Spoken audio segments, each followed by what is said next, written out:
Hello, and welcome to Relevant History. I'm Dan Toller. Today's episode is the second of two episodes about the Empire of Japan and the social and political changes it experiences in the middle of the 1800s. This is an event known as the Meiji Restoration. If you'd like to hear the first part of the story in its entirety, you can find it in the last episode, episode 43, The Southern Barbarians. If you'd rather not listen to that, well, here is a quick refresher. Starting in 1603, Japan comes to the end of more than a century of civil war. At this time, it is ruled by the Tokugawa shogunate, which is a fusion of a caste system and a military dictatorship. Contact with the outside world is strictly limited, and the shogun maintains the loyalty of the landowning nobility known as daimyos by enforcing the boundaries of their lands and ensuring internal peace. This period, called the Edo period, is a long period of peace for Japan, where art and literature flourish. But with little outside contact, the shogunate becomes stagnant. Where we left off last episode in the 1850s, Commodore Matthew C. Perry leads a U.S. diplomatic mission, augmented by naval power, and successfully negotiates the opening of Japanese ports to American trade. Truth be told, the Japanese at this time fear Western military power because their military technology is over 200 years out of date. So, by the end of the 1850s, they have agreed to trade not just with the U.S., but also with France, Britain, and Russia, and soon the official policy of isolation is no more. Japan needs to modernize, and quickly. But the old social order still benefits many of the people at the top, while the people at the bottom, and even many of the samurai, Japan's warrior class, well, these people are only experiencing the downsides of modernization. British historian Christopher Harding explains the social climate in his book, A History of Modern Japan. He writes, quote, "The shogunate achieves stability at the cost of flexibility, with the codification of everyday life stretching even into which foods and fabrics people of differing social status might enjoy. Fine silks for samurai, down through the plainer kind for townspeople, merchants, and artisans, finishing at rough cotton for lowly peasants. For a long while, these arrangements seemed to be just what a war-torn country needed to recover its balance. But they were too brittle to cope with longer-term change, and by the early 1800s, the rot appeared to be setting in.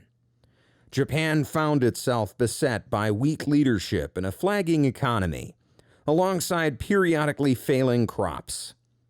Society was in turmoil as low-born farmers and merchants got steadily richer, while samurai families, on inadequate stipends and forbidden from working in potentially lucrative professions, slipped into poverty. Crop failures and fluctuations in the monetary system caused pain around the country. But some were able to pass it on. The shogunate could lean on daimyo for rice or cash. The daimyo, in turn, pressurized their samurai retainers. Merchants could hike prices or alter their rates of exchange, while wealthier country families could make new demands of, or dispose with the paid labor of, weaker ones. For those at the bottom, however, there was only desperation. Famine and forced migration became so bad at times that the authorities took to the surveillance of pregnant women and young mothers to prevent a loss of rural productivity through abortion, and through a practice known by the agricultural euphemism of mabiki, thinning out the seedlings to ensure better growth for the rest. Infanticide. A guiding principle in the Neo-Confucian ethics in the time was mutuality. Within the social order, as within each family, the higher could expect of the lower, but the lower could expect from the higher too. Service traveled one way, care the other. What this meant in practice was that protest against insufficiently solicitous superiors was a right, even a duty, in the interests of restoring the social order. Many of the tens of thousands of protesters whom the leaders of late Tokugawa Japan saw as enemies were in fact quite clearly its products. They saw themselves not as rebelling against intellectual values of sincerity, selflessness, and self-cultivation, but as practicing them properly. Unquote. Harding is writing at this point about conditions in Japan just before the country opens up to the world. So you can imagine how much unrest is simmering right under the surface once that opening happens. Even strong, unified states can be vulnerable to this kind of major unrest. Just look at the Russian Revolution as one example. But Japan in the mid-1800s is anything but a strong state. Each daimyo, each local lord, has broad authority to make laws within their own domains, as long as those laws don't conflict with the shoguns.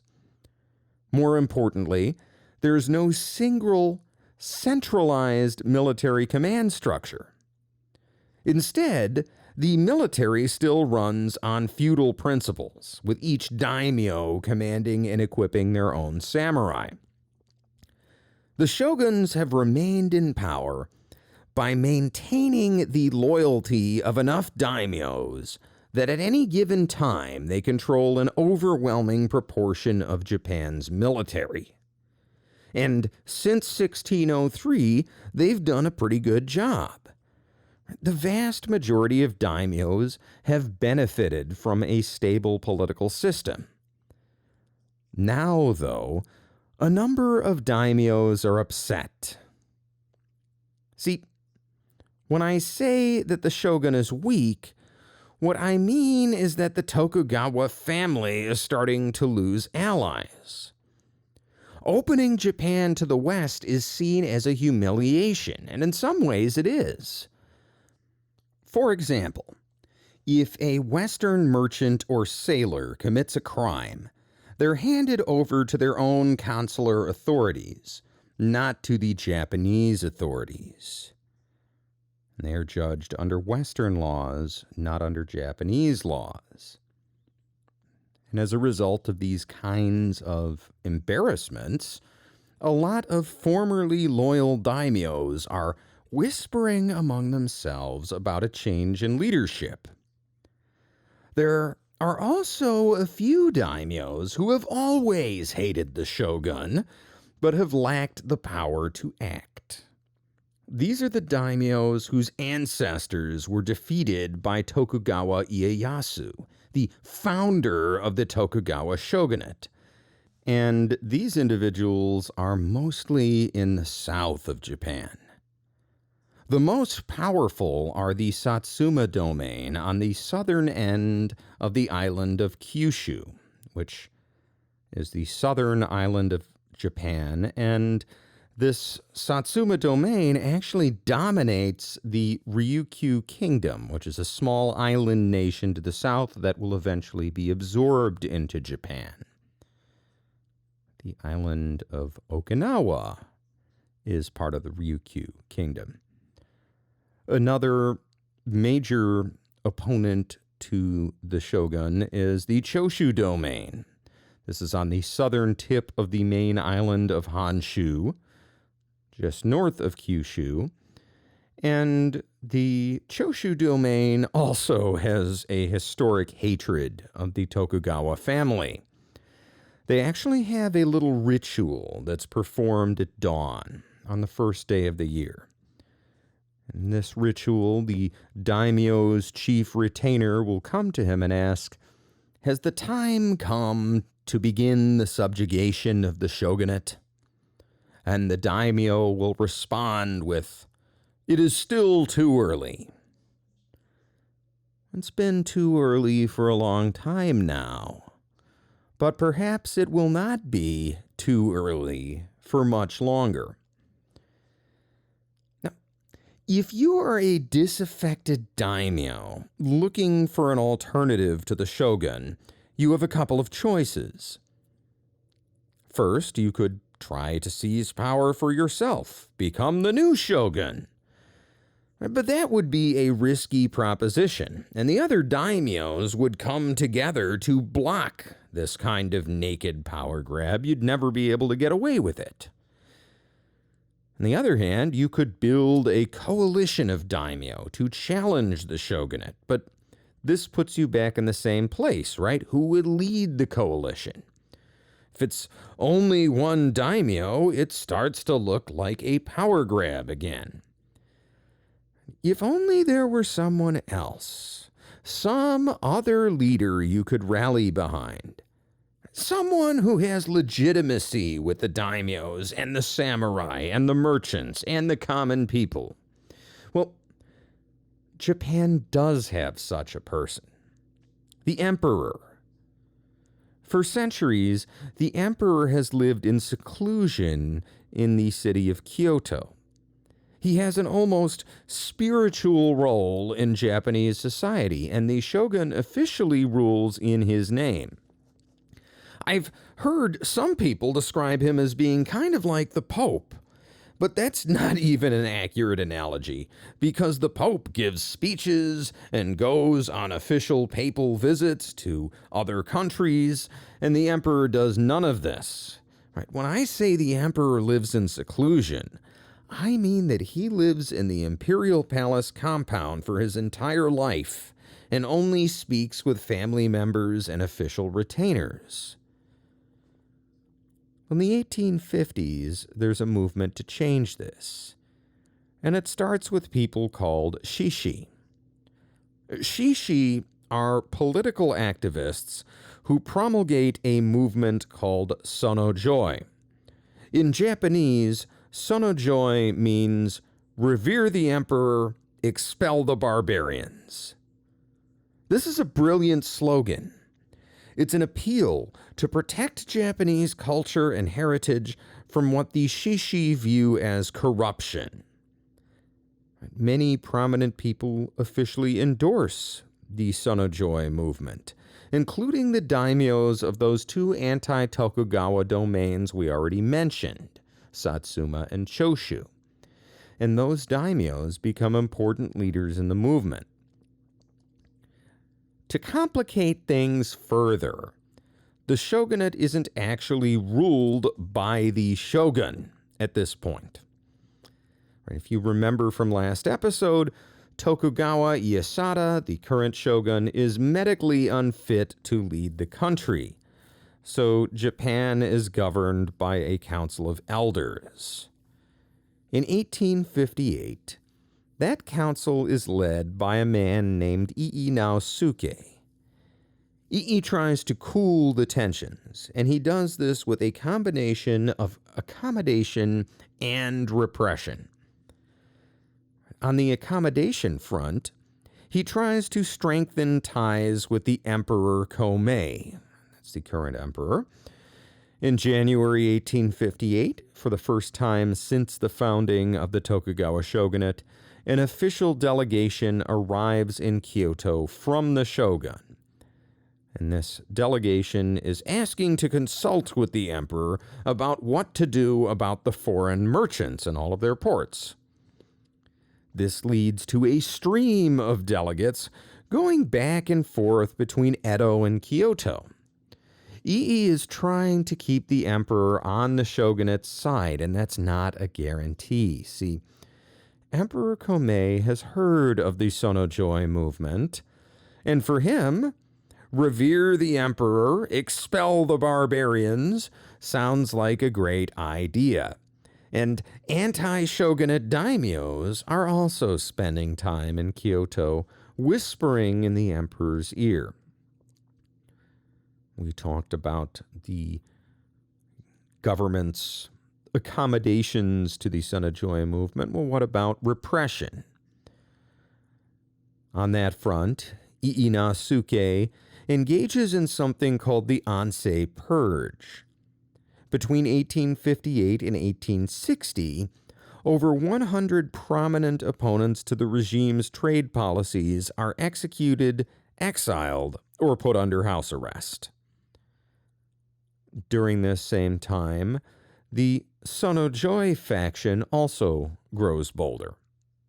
Some shishi turn to violence and commit terrorist killings of Westerners and prominent pro-trade Japanese. Now, we're probably talking about less than 100 killings, but they're carried out with samurai swords, for the most part, not with modern weapons. This is an homage to traditional Japanese culture, but it's also designed to scare Westerners.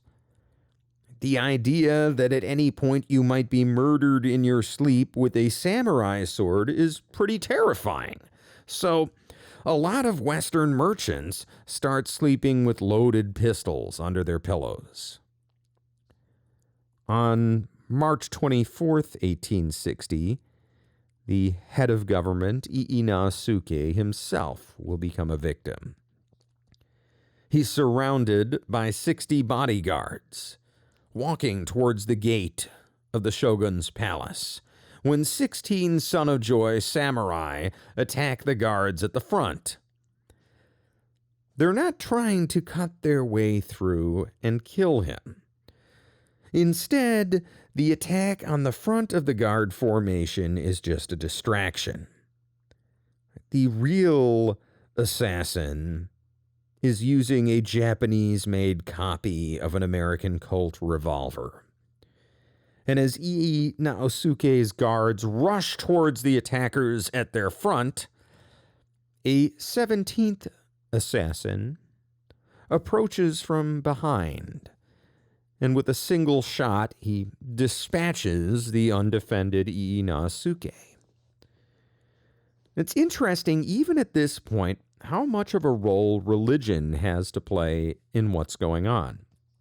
See, the assassins each carry a copy of a manifesto explaining their actions, and it says in part, quote, "While fully aware of the necessity for some change in policy since the coming of the Americans at Uraga, it is entirely against the interests of the country and a stain on the national honor to open up commercial relations with foreigners, to admit foreigners into the castle, to conclude treaties with them, to abolish the established practice of trampling on the picture of Christ, to allow foreigners to build places of worship for the evil religion, and to allow 3 foreign ministers to reside in the land. Therefore, we have consecrated ourselves to be the instruments of heaven, to punish this wicked man, and we have taken on ourselves the duty of ending a serious evil by killing this atrocious autocrat." Unquote. Ie's successor, Ando Nobumasa, stops the official purges, but he continues trying to unite the shogun and the emperor in an effort to defang the Sonojoy movement. By now, there is a new shogun, Tokugawa Ieyasu, but in 1860, Ieyasu is only 14 years old, so the council is still running the country. And what Ando Nobumasa does is arrange a marriage between the shogun and the Emperor Kumei's sister. Ando is forced out of office in 1863, and at the age of 16, the young shogun Tokugawa Ieyasu makes an official procession to Kyoto. Now, this is significant, because while the shogun has always ruled in the emperor's name, it's kind of been a legal fiction. And it's been one for some time. In fact, it's been 230 years since a shogun has gone to Kyoto in person. So the fact that Tokugawa Ieyasu is starting out his reign with a formal submission to the emperor is a pretty big deal. It's also worth noting at this point that there are some changes happening on the foreign policy front.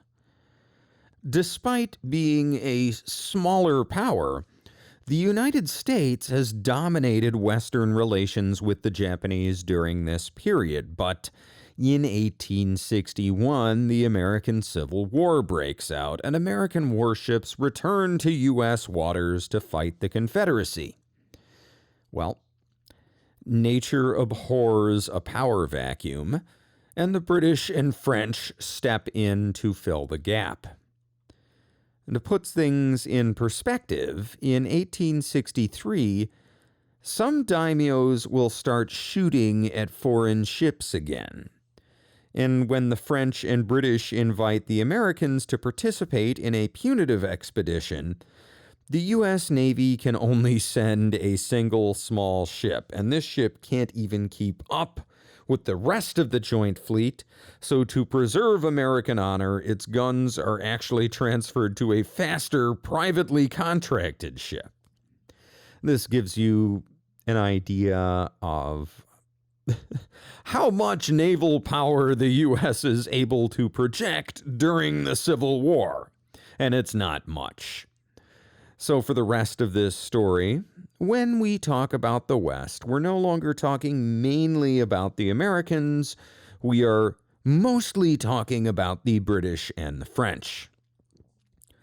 While Tokugawa Iemochi's submission to the emperor is designed to pacify the Sonojoi movement, his perceived softness on trade makes it difficult for him to rule, right? Remember, there are two parts to the Sonojoi movement: revere the emperor and expel the barbarian. Well, he has revered the emperor, but Tokugawa Iemochi has not expelled the barbarian, and terrorist attacks continue, most notably in February of 1863, when a group of torch-wielding samurai fight through the Marine Guards at the British consulate in Edo and burn it to the ground.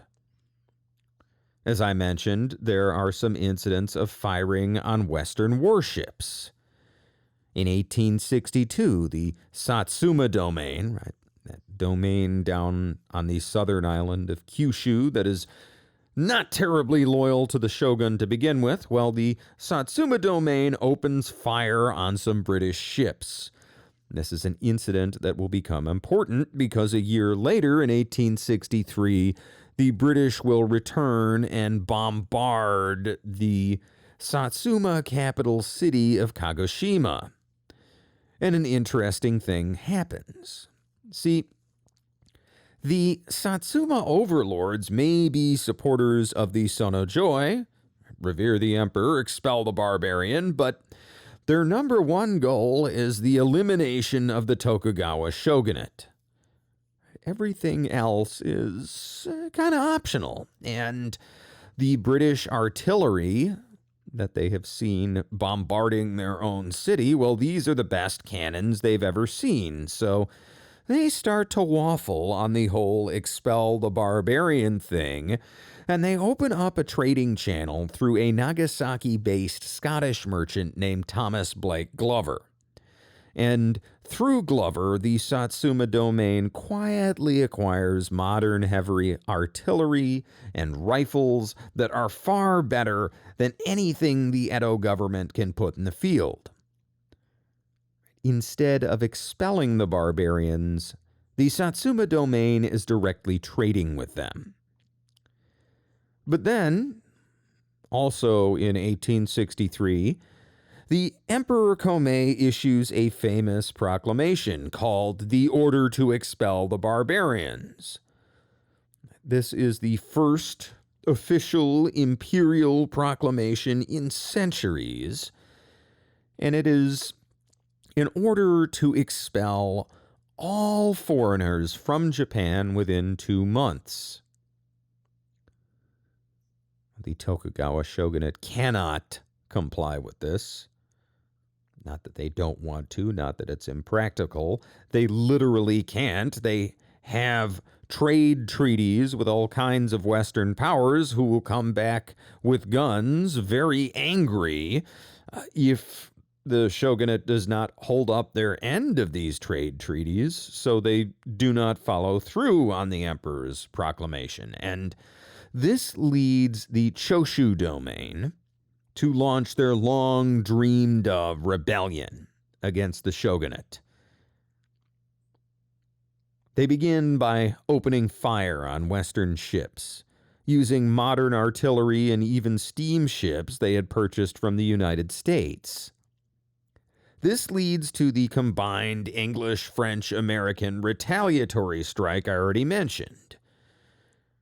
Choshu forces then launch a surprise attack against the shogun's soldiers in Kyoto.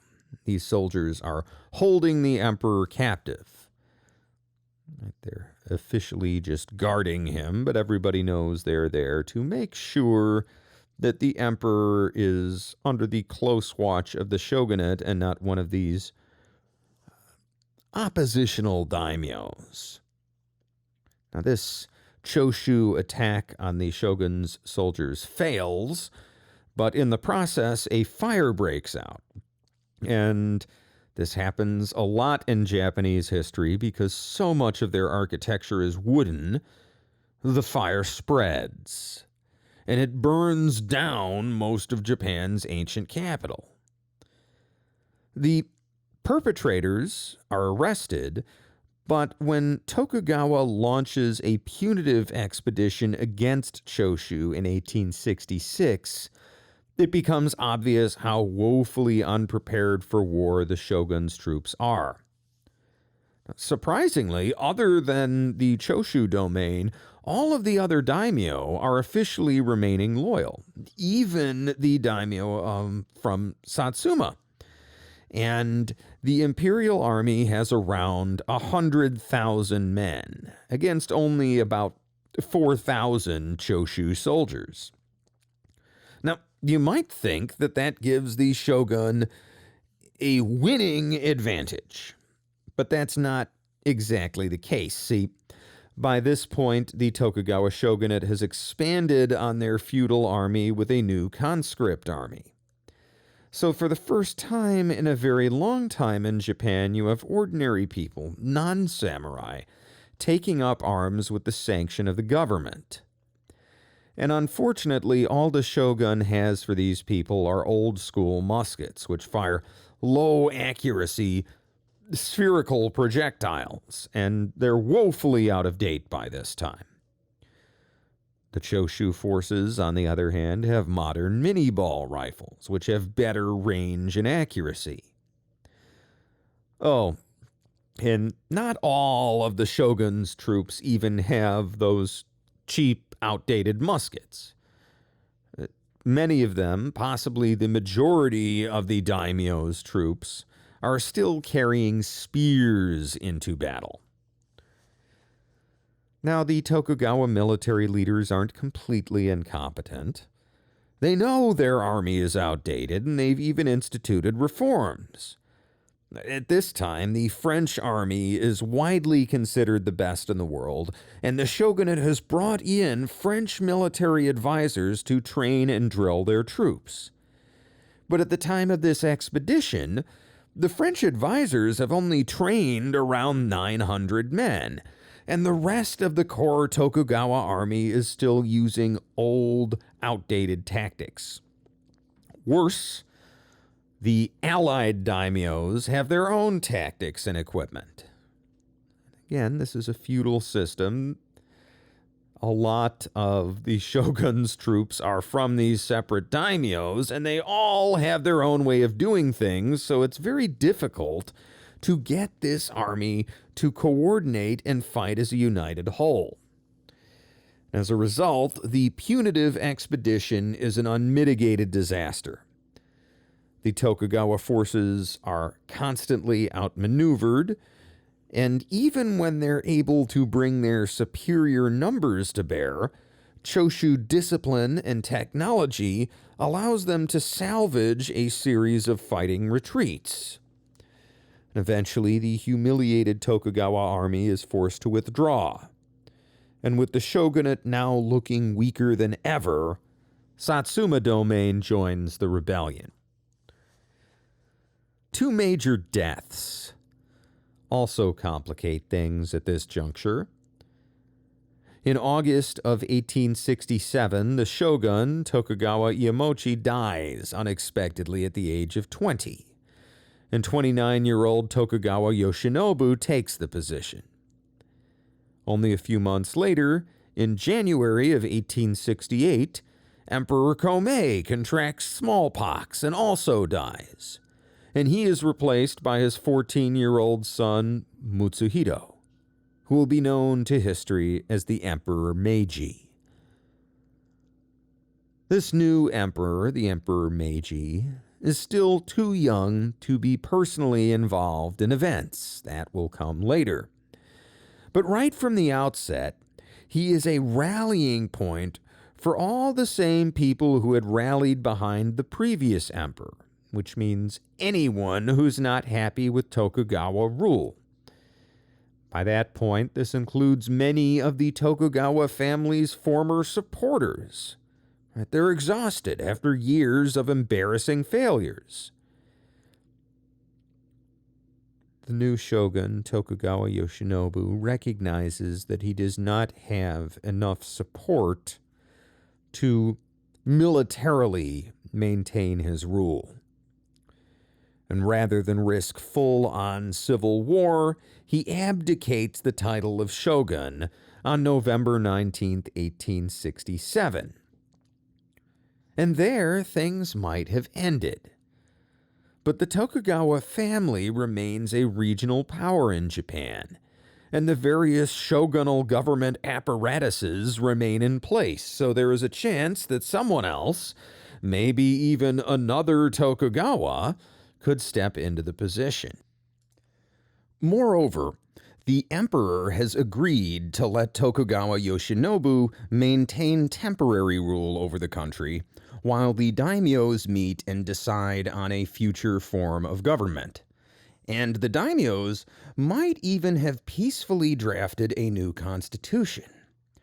But the Choshu and Satsuma leaders, the ones who really hate the Tokugawas, well, they decide to launch a surprise attack on the Imperial Palace in Kyoto. They do this without firing any shots. It's a pretty meticulous plan, and the palace is occupied with merely the threat of armed force. But the child emperor is now in the hands of would-be rebel daimyo. On January 3rd, 1868, the young Emperor Meiji, at the urging of the Choshu and Satsuma-friendly occupiers, he makes an announcement. He acknowledges that Tokugawa Yoshinobu has stepped down as shogun, and he says that instead of appointing a new shogun, he is reassuming his full powers as emperor. This is the official historic date of the Meiji Restoration, the day that the Emperor Meiji returns to full power, the first Japanese emperor in centuries to have any real power.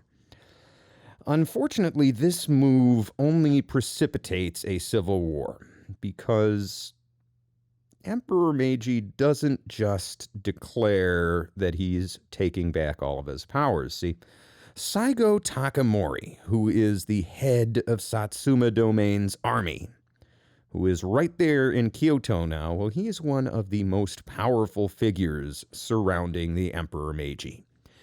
And he doesn't just want the shogunate abolished.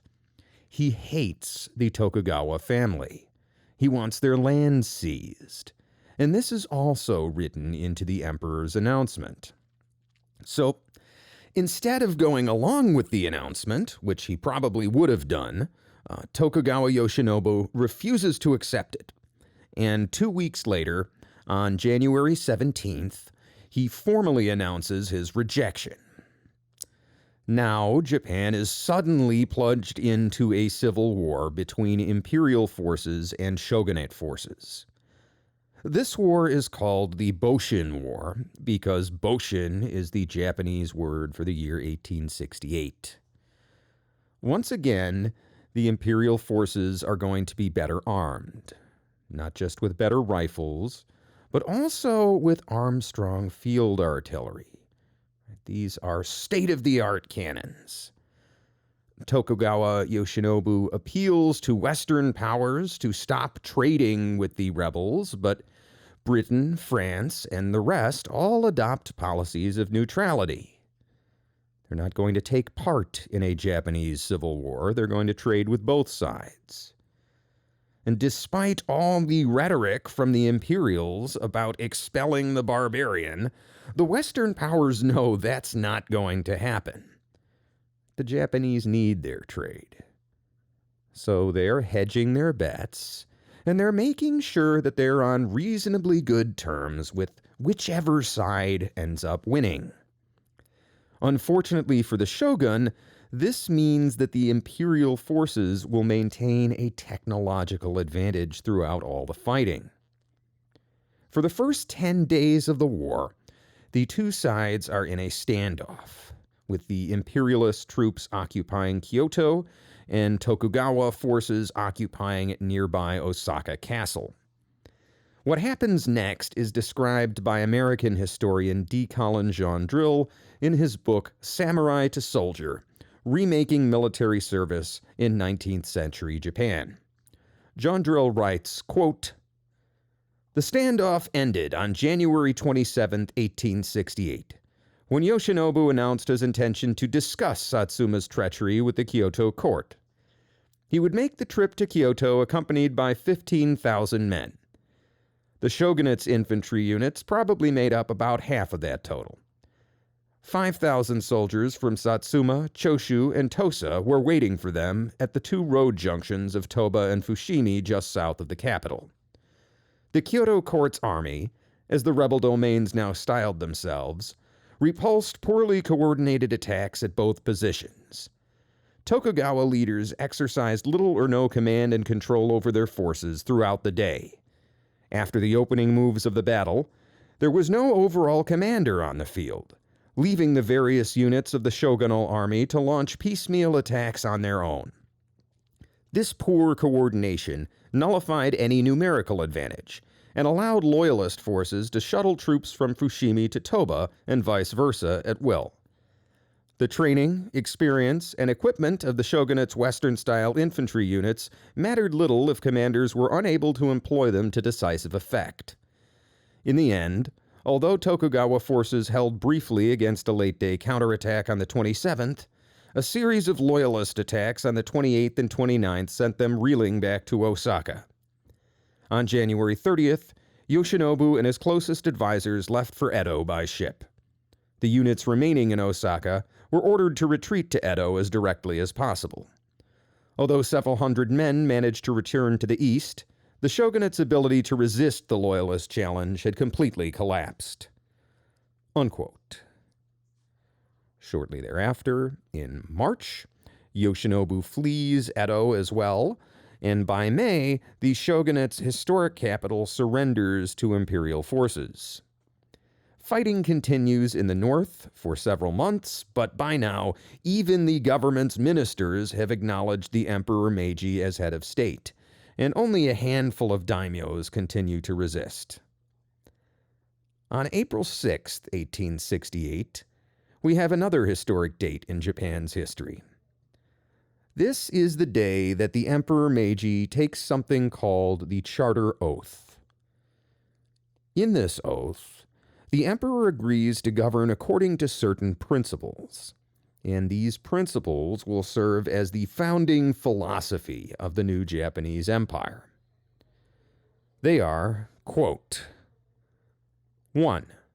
Deliberative assemblies shall be established on an extensive scale, and all governmental matters shall be determined by public discussion.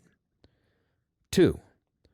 All classes, high and low, shall unite to carry out vigorously the plan of government. 3. All classes shall be permitted to fulfill their just aspirations so that there will be no discontent.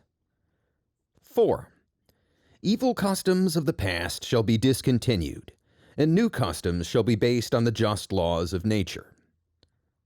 5. Knowledge shall be sought throughout the world in order to promote the welfare of the empire. Unquote.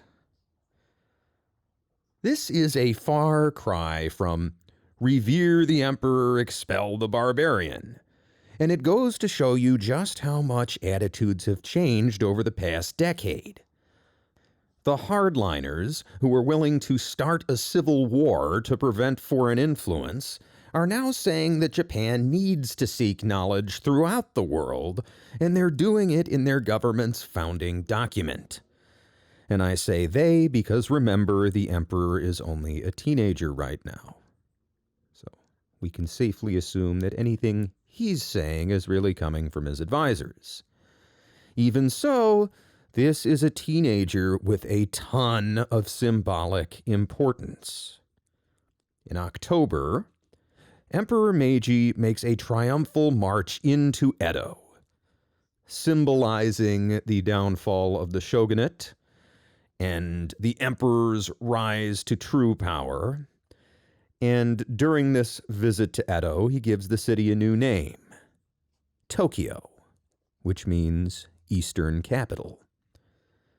This symbolic renaming of the old shogunate's capital comes around the same time as the defeat of the last significant resistance on Japan's main island. Conflict will continue through most of 1869 over the northern island of Hokkaido. Some of the last Tokugawa allies have fled there, along with their French military advisors, and they've established a republic based on the American model, although only the samurai class are eligible to vote. This republic, the Republic of Ezo, tries to get recognition from foreign governments, but nobody is interested in talking to them. The Republic even offers to become a tributary state of the emperor, as long as they're able to keep their old samurai traditions, but the imperial faction isn't having it. The emperor will rule all of Japan, including the island of Hokkaido. On March 20th, 1869, a hastily assembled imperial fleet sets sail for Hokkaido, carrying more than 7,000 troops. That's more than the Republic of Ezo's 3,000 or so troops, but the Imperial Navy still has to land these troops on shore, and the Republic of Ezo actually has a roughly equivalent navy, including some steam-driven ships. To get the troops safely to shore, the Imperial Navy is relying on their flagship, the Kotatsu.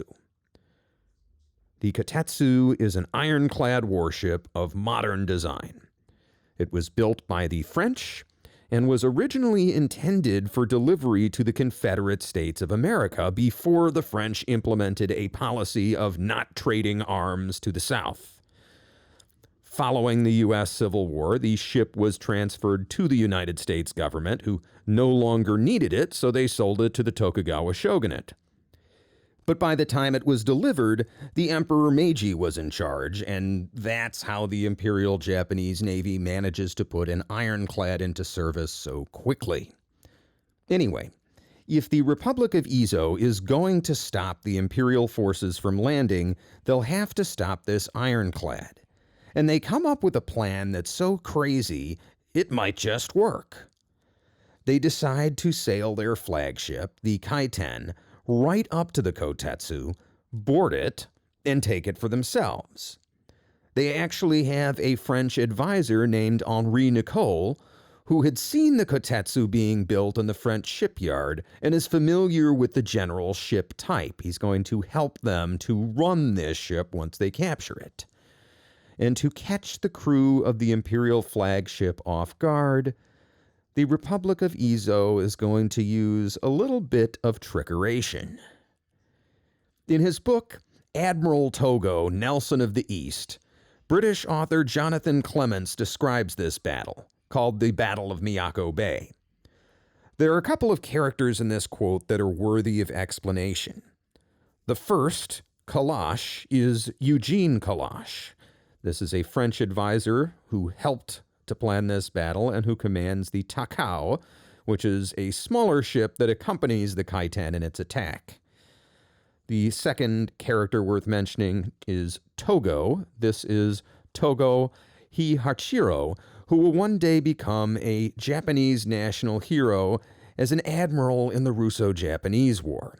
But at this time, he is a young samurai serving in the Imperial fleet. Here is what Jonathan Clemens has to say. Quote, "The Izo fleet got underway again, armed with new intelligence that the Imperial fleet was indeed in nearby Miako Bay. However, the Takao's engines continued to give trouble, causing Kalash to drop further behind the Kaiten until the lead vessel was barely a speck on the horizon. Reduced to a crawl of 3 knots, Kalash was forced to chug slowly towards Miyako, even as the first signs of battle erupted in the distance. It was daybreak on the morning of the 6th of May, 1869. Some of the Imperial sailors were ashore at Miyako, but not Togo, who was aboard the Kasuga with his gun crew. He was, therefore, awake in time to see the approach of 2 unknown ships.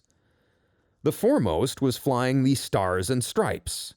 Some distance behind her, a second warship was flying the Russian ensign. The American ship was actually the Kaiten, whose complement included Henri Nicole and the suicidally heroic samurai of the Shinsengumi. However, the Kaiten was not immediately recognizable, even to these such as Togo who had seen her before, as 2 of her 3 masts had been lost in a storm, radically changing the shape she presented to observers.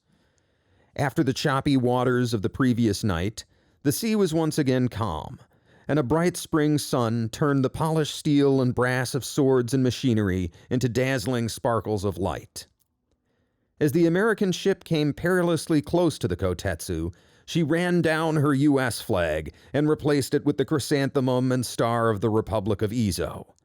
Before any of the Imperial sailors had the time to register the implications, the Kaiten rammed into the Kotatsu and discharged her guns right into the unsuspecting sailors on deck. Now was the time for the Shinsengumi to board the ship, swords in hand.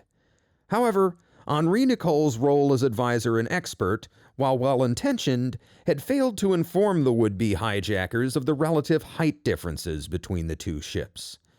The squat, low Kotatsu only had a forecastle and stern at a height that matched that of the decks of the Kaiten.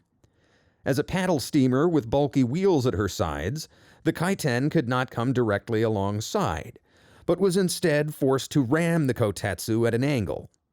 At the single place where the prow of the Kaiten touched the hull of the Kotatsu, the Kaiten loomed over her prey by a difference of 3 meters. This was a major flaw in Nicole's plan, which required the samurai of the Shinsengumi to leap over the gunwales like a swarm of old-fashioned pirates. Instead, their approach was considerably slowed. They had to queue to get into the limited platform afforded by the prow, and even then, they were only able to drop, roll, and swing onto the ironclad in 1s and 2s. This delay proved fatal. Crewmen on the Kotatsu swiftly manned the ironclad's deck-mounted Gatling gun and opened fire on the samurai. Meanwhile, the other Imperial ships began to draw close, threatening to block off the Kaiten's escape. Togo and his fellow sailors on the Kasuga did not dare fire the ship's main guns. Instead, they snatched up rifles and pistols, taking aim at specific enemy officers on the Kaiten. Uniformed officers were particularly obvious targets, and the Kaiten's captain, Koga Kengo, was hit in the right arm and left leg. Even as he tried to rally his men, a 3rd bullet hit him in the throat, and he fell silent to the deck. The onslaught made similarly swift work of the swordsmen, leaving the Kotatsu's crewmen free to turn their machine gun on the Kaiten itself. Taking charge, Arai Ikunosuke successfully steered the Kaiten out of direct contact and steamed for safety. Out in the open sea, Eugene Kalash was entirely in the dark. The smoke from the initial exchange had swiftly obscured his view of developments, and he was forced to listen to the booms and bangs for 20 minutes, with no clue of who was winning. "My men and I," he wrote, "were in a state of overexcitement that was easy to understand. The battle was on, barely a few hundred meters away, and we could not see a thing. The battle was on, and we were not even there." The first indication that Kalash had of events came with the sudden appearance of the Kaiten, powering out of the smoke and running for the north at full speed. Kalash frantically signaled for information, but the only clue he had was the thick black cloud vomiting from the Kaiten's smokestack. The Kaiten's boilers were at full power, and she was running away. When even a cannon shot failed to attract the Kaiten's attention, Kalash swung his ship to starboard and began to slowly steam after her, although the Kaiten was already traveling 4 times as fast as the jury-rigged Takao. The confused Kalash had only just completed his turn when he saw why the Kaiten was running. Barely a minute behind the fleeing ship came the Imperial fleet, in full battle array, with the ironclad Kotatsu in the lead. The Kasuga, with Togo aboard, was right behind her. The Kotatsu rammed into Kalash's ship without even stopping, shoving the Takao aside in her pursuit of the Kaiten. While Kalash frantically tried to regain control of his ship and stay on his feet, the Imperial vessels disdainfully ignored him in their eagerness to run down the great prize. The Kaiten, however, her boilers at full power, successfully made it out to sea and out of range. With her fires fully stoked, she was easily able to reach her top speed, while the Imperial ships, who seemed to have had to raise steam while under attack, were still relatively slow. Within half an hour, it was clear that the Kaiten would get away. The Imperial ships broke off pursuit and turned back towards Miako, intent on dealing with the Takao. Realizing that he had no chance of getting away, Kalash resolved to run his ship aground and blow her up. He beached the Takao in shallow waters and tried to organize an orderly abandonment that moved essential supplies off the ship. Unfortunately, he observed, the Japanese didn't have any biscuits. This bizarre comment, in the midst of a chaotic evacuation, was based on the realization that the only food aboard ship came in the form of large sacks of rice, which were nowhere near as portable as standard naval provisions. In the midst of unloading, the beached Takao suddenly listed dangerously to one side, pitching men and materials into the water, and causing Kalash's inexperienced men to panic. It took Kalash 30 minutes to evacuate the Takao. Kalash himself was the last to leave, and lit a fuse that ran into all the remaining powder in the ship's magazine. As he and his men picked their way across the rocks towards the shore, they suddenly heard the sound of guns. The Kasuga and Kotatsu had returned.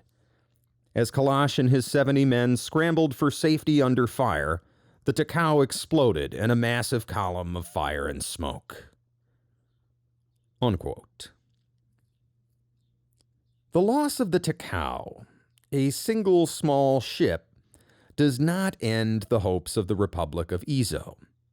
But the failure to seize the Kotatsu leaves the Imperial forces free to land. And within a few months, the last rebel forces are mopped up and the Imperial government reigns supreme. By the way, Tokugawa Yoshinobu, the former shogun, he is not among the remaining rebels. He had never joined the Republic of Izo. At this point, he is living a life of quiet retirement on the main island. Matter of fact, he will eventually return to government. In 1902, the Emperor Meiji will grant him the title of prince, the highest rank in the Japanese peerage, and he will even serve in the House of Peers, which is the Japanese imperial equivalent of the British House of Lords. So, despite losing the shogunate, he does okay for himself later in life. Regardless, by the end of 1869, the emperor has been well and truly restored to power, and the Japanese Empire is once again at peace. But The Emperor Meiji, and to a larger extent his inner circle, including the heads of the Choshu and Satsuma domains, these people are still facing the same social problems the shogunate had been facing. Their solution of expelling Western traders has proven to be completely impractical, which is what the shoguns and Tokugawa counselors had been telling them in the first place. At this point, the emperor is getting a little bit older and he is starting to exert his own will. He regularly attends council meetings and gives his input whether or not it is wanted. He is determined to reform Japan, to make it into a modern industrial nation that is capable of making its own ironclad warships and railroads and things like that.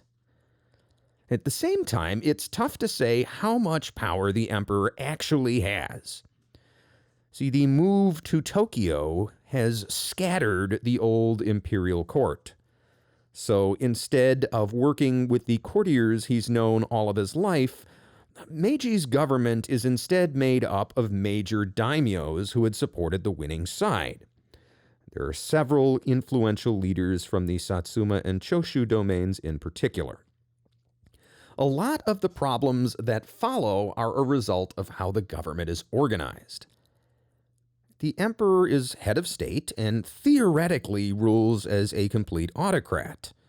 But he doesn't actually issue rulings on his own. He rules through a prime minister, a man named Sanjo Sanetomi, who turns out to be completely useless, and we will never mention him again because he does nothing. But a lot of the actual power really falls to government ministers. In and of itself, this is not unusual. Think of the American government or the British government or pretty much any government these days, right? You have a chief executive and then various secretaries or ministers, depending on what your government calls them. And you have a secretary of state who handles foreign relations and so on and so forth. What the Meiji Cabinet is, at least in these early times, is fairly disorganized. The actual ministers, the senior ministers who meet in council and will actually sit down with the emperor, they're all ministers without portfolio. This basically means that they're cabinet-level officials, but they don't directly oversee part of the government. Instead, there are other ministers who are also cabinet-level officials who oversee the various ministries.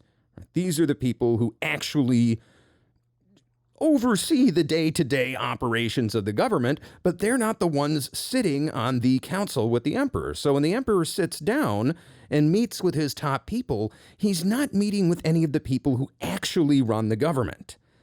Those people simply implement the council's rulings, which are ostensibly based on the emperor's wishes. And all of these people come from different clans and domains from around the empire. Top-down communications are unclear and often contradictory, and bottom-up communications are garbled at best. Right? The right hand generally has no idea what the left hand is doing. You can see how this makes it hard to govern a country. Imagine if the president never sat down with the Secretary of State, but instead sat down with somebody else who then went and talked to the Secretary of State. It would be ridiculous, but that's what's going on here. And surprisingly, the Meiji government is actually able to push through a number of reforms. Well, push probably isn't the best word. See, a lot of these reforms are in the interest of the empire at large, and a lot of them are in the interest of the actual people and leadership. So, in many cases, there's no pushing required. One of the first things the Meiji government does is abolish what's called the Han system.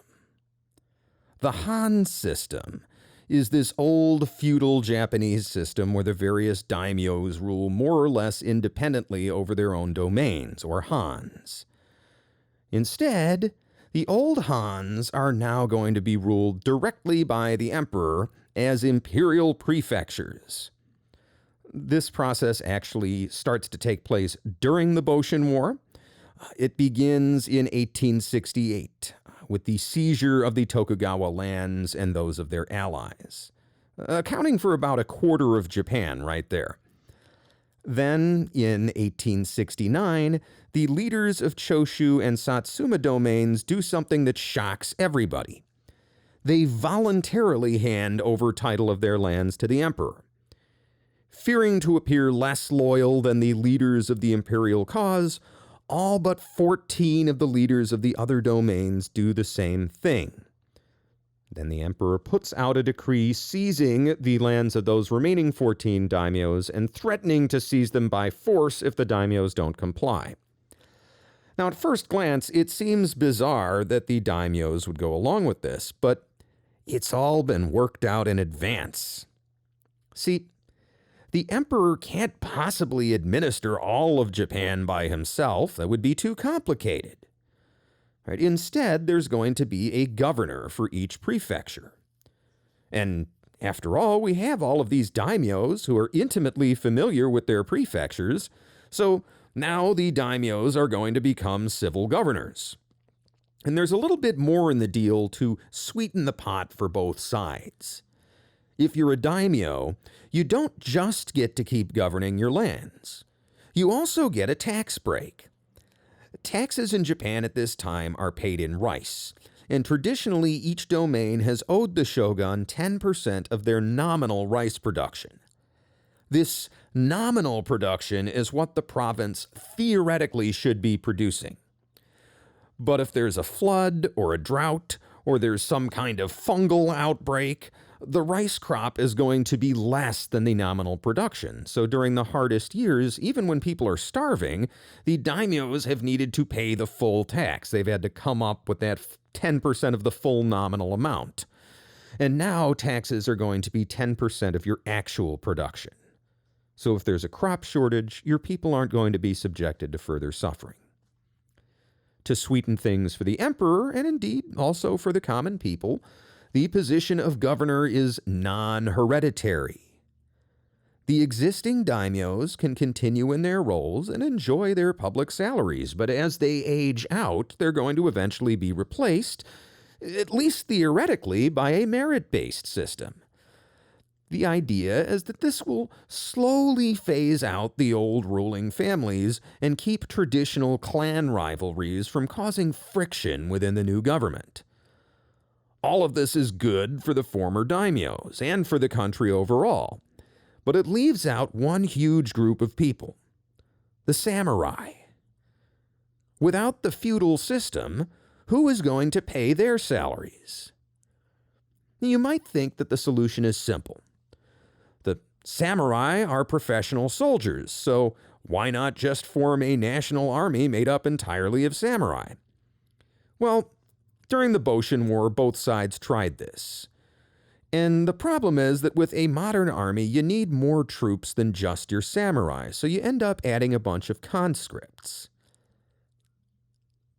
And when you have the kind of class distinctions you have in Japan during this time, this leads to all kinds of trouble.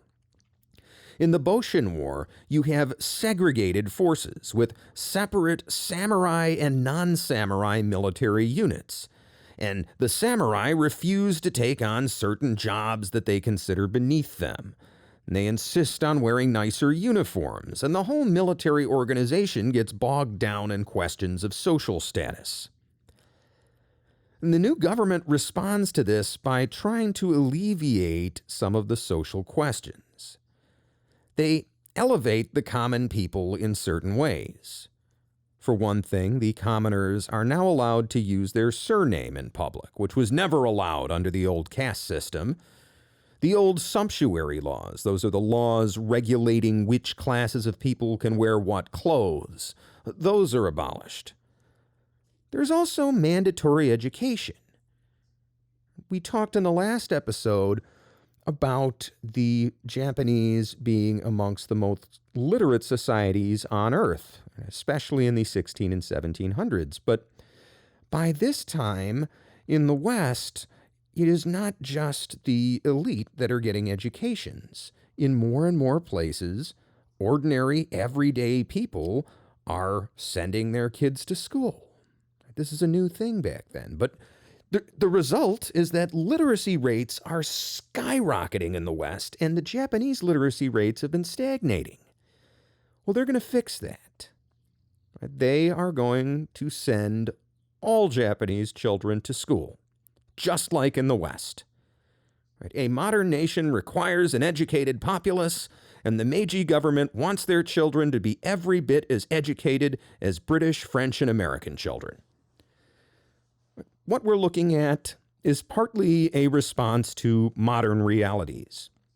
That army that fought in the Boshin War, they started out with many of their troops armed with spears, and they end fighting with ironclads and Gatling guns and other 19th century marvels of technology. Japan will not be able to fight its next war with a small corps of elite warriors. It will need a larger conscript army, armed with the latest rifles, artillery, and other equipment. But these army reforms are also designed to further embed control within the central government. Remember, the samurai have traditionally been sworn to individual daimyos. And in the previous system, you relied on local daimyos fighting on the side of the shogun. If there's another disagreement between various daimyo, even if they're technically local governors, there's a risk that you could have rival factions of samurai once again taking up arms on different sides. By centralizing the army, you reduce that risk. And you reduce it even further by introducing a bunch of commoners into the army, people who are not part of the Japanese Game of Thrones, so to speak. They have no skin in that game. Now, this isn't all bad for the samurai, right? The samurai are still free to serve in the military. Many of them do, but only if they swear loyalty to the empire, not to their former lords. Samurai who are unwilling to do that are given government stipends, so it's not like they're starving in the street, even if they're not serving in the army. But this represents a huge loss of social status, and that's a big deal when social status is a huge part of your society. The process of building a national army is slow. And in the meantime, Japan is still going to rely on many of the old samurai. They are the ones with military training. You have to train your conscripts. And as the national army is built, part of the army becomes dominated by the Choshu clan, under their leader Yamagata Aritomo, and part of it becomes dominated by the Satsuma clan, under their commander-in-chief Saigo Takamori. In his book, Curse on This Country, The Rebellious Army of Imperial Japan, American military historian Danny Orbach describes how this takes place. He writes, quote, "In February 1871, Yamagata Aritomo from Choshu, Takasugi Shinsaku's lieutenant in the Restoration Wars, had told Saigo, his Satsuma counterpart, that as long as the central government was not backed by military force, the restoration was only nominal. Using an economic metaphor, he reiterated that the government was gambling with borrowed money. Saigo agreed, and the two decided to establish a central military force, Goshenpei, composed of troops taken from the three major restoration domains, Choshu, Satsuma, and Tosa. In his negotiations with his non-Choshu counterparts, however, Yamagata made it clear that the new force belonged to no domain, but to the central government alone. Soldiers, he maintained, may have to fight on command even the lords of their own domains. On February 12, 1872, the Goshenpei were renamed the Imperial Guard, Konoe, investing them with the prestige of direct service to the emperor. Yamagata, promoted in summer 1871 to Deputy Lord of War, was the strong man in the ministry, as his lord, an imperial prince, was absent from office most of the time. However, the Imperial Guard was very difficult to control. It was almost exclusively comprised of shizoku, many of them notoriously unreliable, rebellious, and mutinous former samurai from Satsuma and Tosa. Worryingly, some of them were also involved in attacks against foreigners, endangering Japan's delicate relations with the Western powers. As Kido suspected, it was not easy to secure cooperation between soldiers from different domains, each with its own unique traditions, customs, identity, and dialect. According to Xianting Qin, the troops were deeply imbued with the old Han loyalties. They regarded themselves as the soldiers of Satsuma, or Choshu, or Tosa, rather than as the soldiers of Japan, the nation. The Imperial Guard units were only formally subordinate to Yamagata and his army ministry, but actually obeyed individual imperial counselors who had led them during the Restoration Wars. In an attempt to cope with this situation, Yamagata proceeded to create another military force, exclusively subordinate to his ministry. These were the military garrisons across Japan, beefed up and augmented by the Conscription Act of October 10, 1873. In order to appease the restive officers of the Imperial Guard, the government had to tap on the influence and prestige of Saigo Takamori. In October 1872, Saigo was appointed by the cabinet as leading imperial counselor, commander-in-chief of the Imperial Guard and field marshal of the army, the only one to hold this rank at the time. Under such conditions, the domanial fault lines in the armed forces were becoming increasingly clear. Yamagata and the Choshu faction controlled most garrisons across the country, while Saigo presided over the Imperial Guard and the National Police. Thus, coming full circle, Satsuma and Choshu held again their own independent military forces, exactly replicating the situation which the founders of the Imperial Army had intended to avoid. Unquote. All sides know that this situation is a powder keg ready to erupt, and the Imperial Council considers a number of possible solutions. An opportunity presents itself when Korea, itself a mostly isolated kingdom at this time, refuses to recognize the new imperial government, instead insisting that the shogunate was more legitimate since they did not trade with Westerners. They begin harassing Japanese traders and even diplomats. This insult to Japanese honor creates a war faction in the government. Some people think that if they go to war with the Koreans, they'll be able to solve some problems. For one thing, they will give all the disaffected samurai something to do. The warriors from all the domains will be fighting in a united war against a common enemy. This will depressurize the system by letting the samurai do what they do best. At the same time, Japan's military is still modernizing, and a war with Korea could give the newly formed military organizations the ability to test out new weapons and tactics on a real battlefield.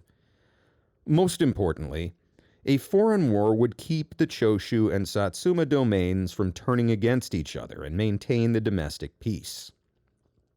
The loudest supporter of the war faction is Saigo Takamori, the head of the Imperial Guard, Field Marshal of the Army. He'd been one of the first of Satsuma leaders to recognize the need to modernize their military in the first place. He was a major leader in the Boshin War. He has credentials, and now he's adamant about going to war with Korea. This guy is an honest-to-goodness, old-school samurai with all the old samurai values, and he comes up with an insane plan to get the war started. Saigo Takamori wants to go to Korea as a diplomat and then behave in as insulting a way as he possibly can. He's going to be so insulting to the Koreans that they will have him killed. And this will give Japan a pretext to go to war. Oddly enough, the peace faction in the government is also led by someone from Satsuma Domain, Okubo Toshimichi, the finance minister. On September 13, 1873, he and some other ministers return from a long trip abroad called the Iwakura Mission. This was a mission to Europe and the United States to try and renegotiate some of the unequal trade treaties that the Japanese are upset about. The efforts to renegotiate the treaties have so far been a failure, but Okubo Toshimichi and the others who traveled to the West have seen Western industrial might with their own eyes. These ministers are convinced that Japan needs to do a tremendous amount of modernization. Before they so much as think about a war, they need to be building things like factories and railroads. The last thing they need right now is to get sucked into some expeditionary war that the young government can barely afford. Okubo gives a passionate speech against any Korean expedition. The cabinet holds a vote, and the war party comes out on top. Okubo then resigns from his position in the cabinet, but he goes around the rest of the cabinet's back and appeals directly to the Emperor Meiji, and the emperor orders the invasion called off. In response, several prominent members of the war party resign, including Saigo Takamori, who goes back to Satsuma. By the end of 1873, Okubo Toshimichi is back in the cabinet as Lord of Home Affairs, a position that makes him the most powerful man in Japan. For now, the government itself remains stable, and even the balance of power in the military seems to be maintained. Yamagata Aritomo from Choshu Domain still controls the army, while the Imperial Guard and police are nominally under the command of Saigo Takamori's younger brother, Saigo Tsugimichi. But many of the Satsuma officers and men have quietly left their posts in Tokyo, accompanying Takamori into self-imposed exile. To further reduce the status of the samurai class, the government converts the samurai's annual stipends into government bonds in 1876. This reduces government costs, but it also leaves many samurai without any meaningful income. In fact, the government actually abolishes the samurai class, although samurai are now known as shizoku, which means samurai families. For many samurai, this is a non-issue. After all, the samurai are still the most educated people in the land, for the most part. That public school system is still pretty young. They can become successful merchants or craftsmen. Many even go into military-related industries, such as gunsmithing. But for other samurai, the transition to civilian life is difficult. We see this phenomenon in every war to some extent. Soldiers go into combat, and they come home changed. They've seen horrible things they don't want to talk about, but at the same time, nothing can equal the adrenaline rush of combat, and a lot of veterans struggle with this. And a lot of them even go into jobs like firefighting and police work, which are the closest civilian equivalent to going into combat. Well, the problem with these disaffected samurai is much worse. These aren't just people who served in the military at one point. These are people who were raised from infancy in a warrior lifestyle. And they live by a code called Bushido, which means the way of the warrior. Now, there's a lot of confusion about Bushido in the West, because we Westerners mostly learned about Bushido from a book called Bushido, the Soul of Japan, an exposition of Japanese thought. This book was written in English in 1905, and it was written by a Japanese man named Inazo Nitobe. Now, you might think that a Japanese source would be ideal for an explanation of Bushido. But Nitobe is the wrong individual for the job. As British historian and samurai expert Stephen Turnbull writes in his book, The Samurai, quote, Bushido, the Soul of Japan, is a very curious work. Its author was born in 1863, but was shielded from the turbulence of the Meiji Restoration, first by the education he received in schools where the main medium of teaching was English, then by the Christianity he espoused and to which he remained dedicated all his life, and finally through a certain physical isolation in Hokkaido. The result was a highly literate scholar with a keen sense of internationalization, whose immersion in a Western education of the English public school variety, often referred to as muscular Christianity, was equaled only by his stunning lack of knowledge of Japanese culture. This would not have mattered had he not produced a book about Japan that was to become an international bestseller outside Japan and a cornerstone of right-wing nationalism within it. Although he willingly admitted his ignorance of vital topics such as Zen Buddhism, Nitobe's book, with its strange blend of samurai myths and Tom Brown's school days, became regarded as the Bible of Bushido. Central to Nitobe's presentation of Bushido as the warrior's code is his identification of 7 key values: justice, courage, benevolence, politeness, veracity, honor, and loyalty. In the same way that critics of Shinto's official line of history readily acknowledge the pre-existence of kami worship, so it must be recognized that all these virtues were present in Japan in pre-Meiji times. All indeed are splendid ideals that would have graced the halls of a daimyo's castle and then transformed his sword-wielding samurai into brush-wielding exemplars of Tokugawa society. Where Nitobe exceeded his brief was to assume that they made up a rigid warrior's code called Bushido. Nitobe presents Bushido as a code that was ancient and universally adhered to by the samurai, who effectively swore to obey it like a version of the Hippocratic Oath. Such was the popularity of Nitobe's work that not only was all of this fully accepted, but his other misconception, that Bushido was a moral force that had become in modern times the soul of Japan, became true by default as a self-fulfilling prophecy. In an age that actively sought fundamental values for a rapidly changing society, Nitobe's thesis was exactly what early 20th century Japan wanted to hear.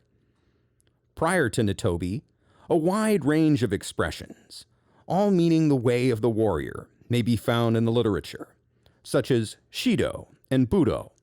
The first syllables are the same as in Bushido. But where the actual term Bushido appears, the meaning is always that of a general attitude, rather than a rigid accepted code known to all. Nitobe's book does, however, make it clear that Bushido was less concerned with the individual samurai than with the relationships the samurai had with others, of which the most important was that between master and follower. One of the finest expressions of this relationship comes from Torimoto Dada, who wrote a last letter to his son in 1600, prior to the fall of Fushimi Castle, which he had defended so valiantly for Tokugawa Ieyasu. Now, quote within the quote, "For myself, I am resolved to make a stand inside the castle, and to die a quick death. It would not be difficult to break through the enemy and escape, but that is not the true meaning of being a warrior, and it would be difficult to account as loyalty. To show one's enemy one's weakness is not within the family traditions of my master Ieyasu. It is not the way of the warrior to be shamed and avoid death, even under circumstances that are not particularly important. It goes without saying that to sacrifice life for one's master is an unchanging principle." End of the quote within the quote. Torimoto Dada sees his conduct as being in keeping with the tradition of service to the ideals of the Tokugawa family, rather than being driven by a code. He goes on to remind his son of their family and its relationship with the Tokugawa, referring to the benevolence of their lord and the blessings they had received at his hands. It is this relationship that is key to his behavior, not some abstract philosophical principle. That Torimoto Dada's master recognized his own obligation in giving benevolence is shown by the document that the first Tokugawa shogun left for the instruction of his followers. The Toshogu Goikan, effectively the testament of Tokugawa Ieyasu, was first published during the reign of his grandson, the third Tokugawa shogun, Iemitsu. In language curiously reminiscent of the Chinese concept of the mandate of heaven, the Tokugawa had been divinely entrusted with ruling Japan in the way of heaven, Tendo. But if that rule were exercised badly, the mandate could be withdrawn. To Ieyasu, the way of the warrior had been since ancient times the means by which the shogun had purified the realm of evil. The quality of chu, loyalty, was the virtue required of inferiors, while their leaders responded with jihi, benevolence, which was the hallmark of a peaceful and just government. In a curious analogy made with the Japanese imperial regalia, the three cardinal virtues in achieving a harmonious outcome were wisdom, the principle of the mirror, benevolence, the principle of the sword, and straightforwardness, the principle of the jewel. Unquote. Whatever you want to call it. Bushido, the way of the warrior, the samurai lifestyle. Many samurai are still living in the past, and they see no place for themselves in the new order. And so you end up with a series of flare-ups and local rebellions by groups of unemployed, angry samurai. One uprising, the 1874 Saga Rebellion, involves 14,000 samurai, and the entire army has to be mobilized to end it. Ito Shinpei, the leader of the rebellion, had been in the cabinet until 1873, when he resigned from the government along with Saigo Takamori and the other members of the war party. When the rebellion ends, he is beheaded, and Okuba Toshimichi, the Lord of Home Affairs who basically runs the government, hangs a photograph of Ito's severed head on the wall of his office. During this time, the Satsuma Prefecture is becoming a sanctuary for some of these disaffected samurai. Saigo Takamori, the guy who had been willing to get himself killed to provoke a war with Korea, he is living there, and he has established a network of 120 schools throughout Satsuma. But these aren't just any schools. These are traditional samurai schools, where students learn the way of the warrior. It's open to interpretation whether Saigo is a traditionalist who wants to preserve the old ways in an academic sense, or whether he's building his own private army.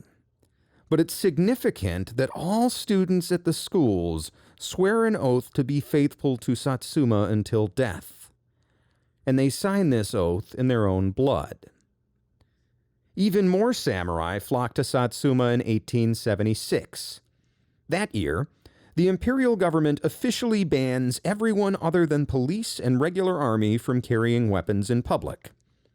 For centuries, the most distinctive visual feature of the samurai has been the two swords that they traditionally carry. These swords are no longer practical, and they're hard to wear with Western clothing, which is becoming the standard throughout most of Japan. So, most people don't care, but if you're an old-school traditionalist samurai who is sensitive about your honor, this is a big deal, and this decree leads to a new outbreak of small rebellions. Now, Satsuma does not rebel yet, but her samurai are still carrying their swords in defiance of the national law. In Satsuma's capital city, Kagoshima, there are now over 7,000 students in Saigo's school, with many of the 120 or so other schools training 500 or even 1,000 students. It's becoming more and more apparent that there are two Japans. There is the modern Japan, led by the imperial government and occupying most of the empire, and there's the traditional Japan, located in the Choshu Domain on the southern island of Kyushu. A Japanese newspaper article from the period sums things up well. Quote, "There appear to be two great distinct parties in this country, one of which may be termed the party of the government, the other the Satsuma party. What must be the result of such a division? When two parties like these are in constant conflict, both cannot continue to exist for any great space of time. Should the government party be worsted in the struggle, the Satsuma men would take the reins, and this is clear to everyone. When Saigo resigned, the people thought in this way.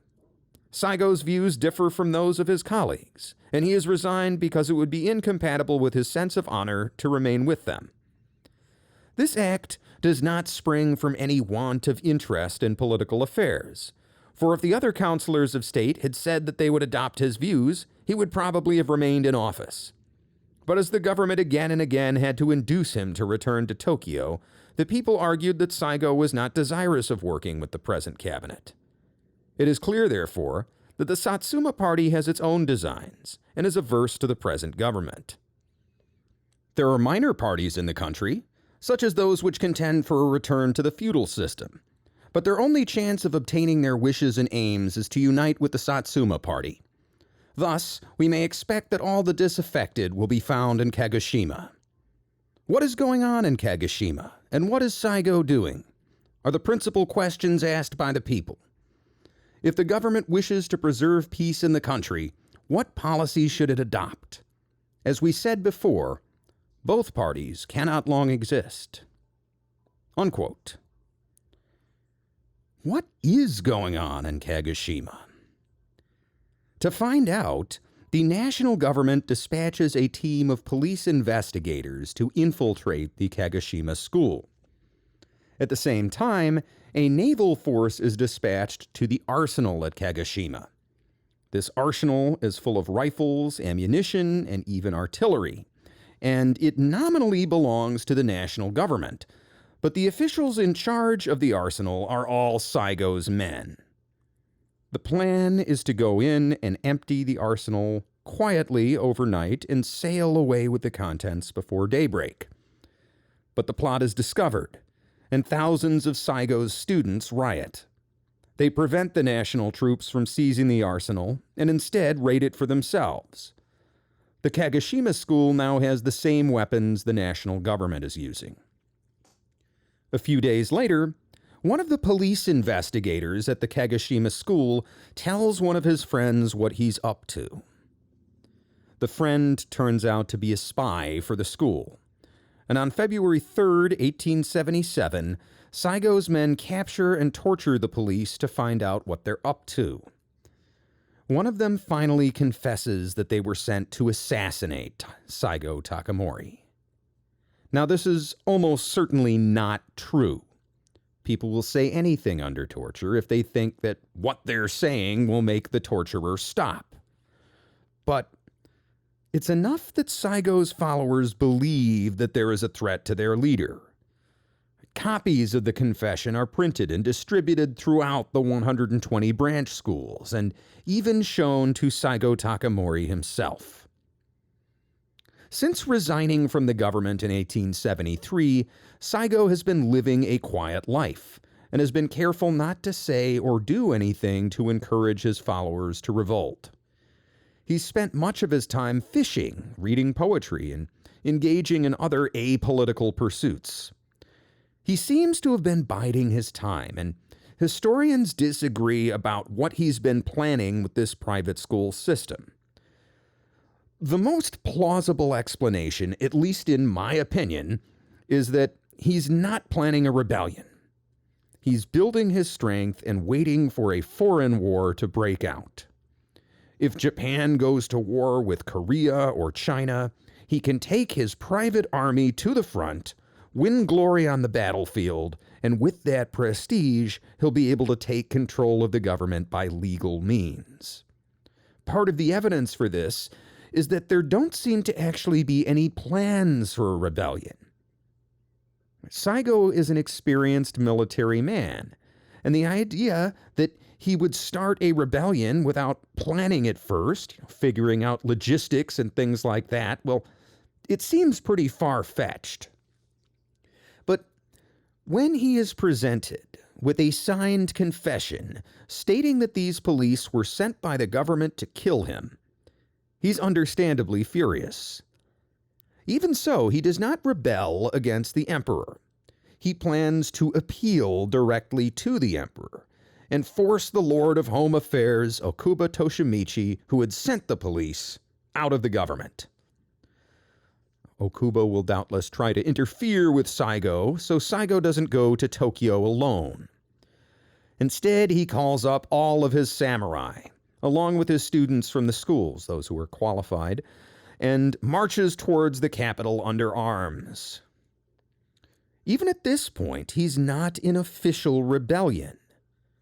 He is simply marching at the head of his troops to pay a visit to the emperor.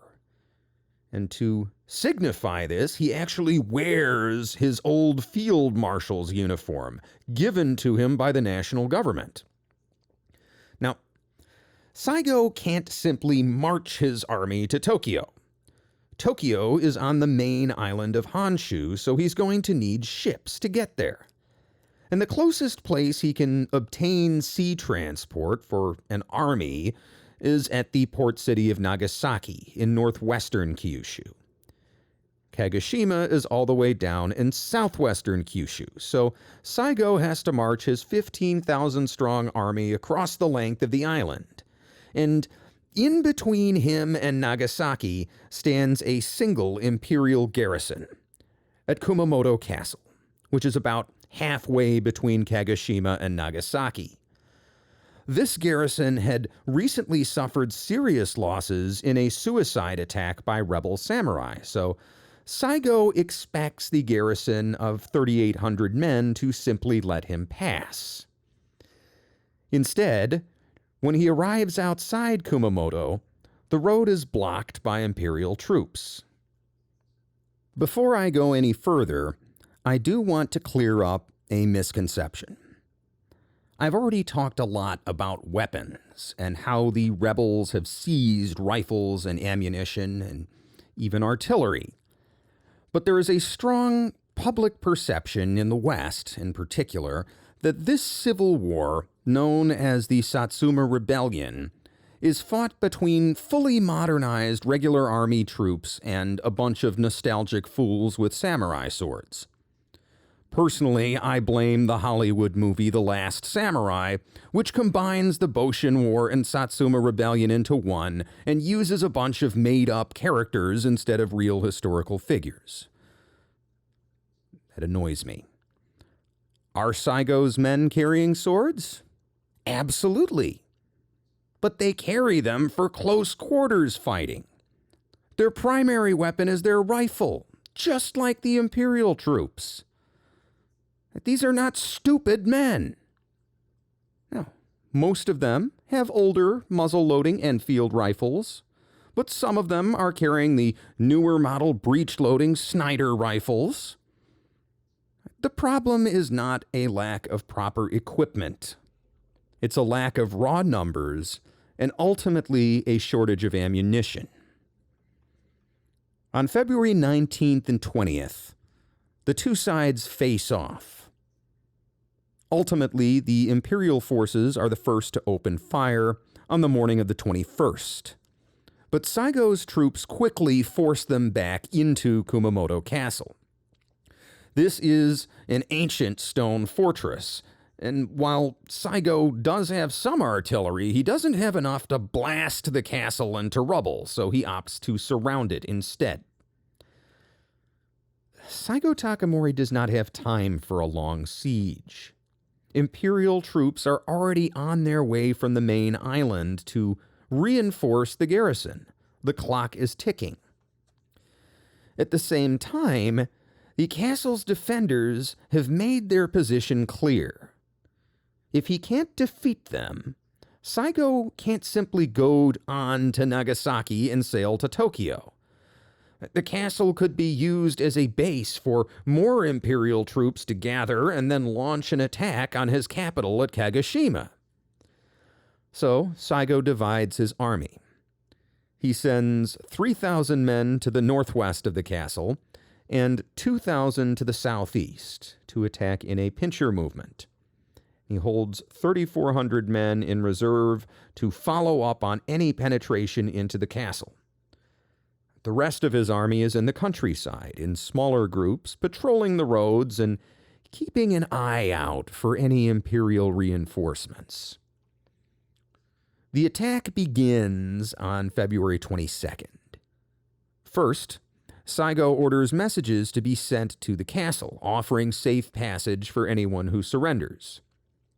These messages are written on tiny scrolls that are attached to arrows and fired over the walls.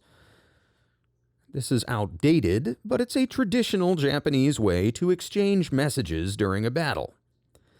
Unfortunately for Saigo Takamori, none of the defenders takes him up on his offer. As the siege continues, Saigo has to further divide his forces, dispatching 2,000 men to the north to block the Imperial army approaching from that direction. But his forces are also bolstered by thousands of samurai volunteers flocking to join this new and unplanned rebellion. So in total, Saigo ends up gaining around 10,000 to 15,000 men. At the point where he has the most men, he may have as many as 35,000. Soon he's going to need them. An imperial army of 90,000 men approaches from the north. They have landed in Nagasaki and they are on their way to relieve the castle. So Saigo sends 13,000 more men to join the existing 2,000 men in that northern blocking force. And they try to prevent this reinforcement army from progressing down the road to link up with the Kumamoto garrison. Most of the rest of Saigo's army is still besieging the castle. It's not going well, they're not making any progress, and some of them have been sent to the south. See, Saigo left Kagoshima undefended, and a small imperial force of around 1,200 men, half of them police, this force has attacked it in a raid and arrested the local governor and confiscated all the city's arms and ammunition. And for good measure, they've spiked all the defensive cannons so they are no good. There is a chance at this point that another force may be landed in the south. Saigo is aware of this, so he dispatches this smaller force to the south to try and defend on that front. So now he's besieging a castle, he's holding off an imperial army from the north, and he's sending more people down south to block an anticipated attack from that direction. He's fighting on 3 fronts. Dividing the army this way turns out to be ineffective. For one thing, despite intense bombardment, Kumamoto's castle's defenders remain determined. After 7 weeks of siege, they're eating gruel, and they've even mostly drained the inner moat to make it easier to catch fish. Despite the fact that this makes the castle harder to defend. They need food, but they're still holding on, and with fewer besiegers, that's easy to do. Meanwhile, Saigo's 15,000-man blocking force to the north is not sufficient to hold off a 90,000-man army, and they slowly get pushed back almost all the way to Kumamoto. And eventually, the Imperial force is able to link up with the castle and get in some badly needed supplies. And then in early April, an additional army lands in southern Kyushu, right? That army that Saigo was worried about that might show up, now it shows up, and it approaches towards Kumamoto from that direction. Saigo's about to be surrounded, and on April 19th, he decides to abandon the siege, lest he should lose his entire army. And at this point, Saigo's army falls back to the eastern Kyushu prefecture of Hyuga. This is an area where they have strong local support, and there's also a local arms industry to replenish their ammunition. Imperial forces give chase, with an additional 10,000 troops sent from the mainland to drive the rebels out. By mid-July, that effort is successful, and Saigo's men are forced north, away from Hyuga's industry. And the Imperials surround the area, trying to just bottle up these rebels, but Saigo manages to break out, and nobody on the Imperial side knows where he is. On September 1st, 1877, Saigo Takamori arrives back in Kagoshima with the remnant of his army. 500 samurai, prepared to continue on with their rebellion. They round up all available weapons and ammunition and occupy the hill of Shirayama outside the city. On September 2nd, an Imperial reconnaissance mission locates them, and Yamagata Aritomo, the commander-in-chief of the army, leads an Imperial force of 30,000 to crush the rebellion once and for all. Over the next 3 weeks, Yamagata builds earthworks and fortifications around Shirayama. Even with just a few men, Saigo could still escape again and rally more samurai to his cause. But Yamagata has no intention of letting him escape, and is in little hurry to attack. His main objective is to hem Saigo in and ensure that he doesn't go anywhere. In fact, he is so intent on preventing Saigo from getting out that he orders that if Saigo tries to break out, his entire army is to open fire on the rebel soldiers, even at the risk of hitting their own men. As the earthworks are being built, the defenders are under near constant bombardment. The Imperials also make a couple of feints against the defenses to keep Saigo's men on their back foot. This is a pretty well defensible hill. It's got sort of a cauldron-shaped top, so the people on top aren't directly exposed, and there are even some small caves up there to take shelter. But at the end of the day, you're still sitting there under bombardment, and while these earthworks are being constructed, somewhere around 200 of Saigo's 500 samurai are killed. Now, they return fire as best they can, but they're so low on ammunition that they're reduced to melting down statues to make bullets.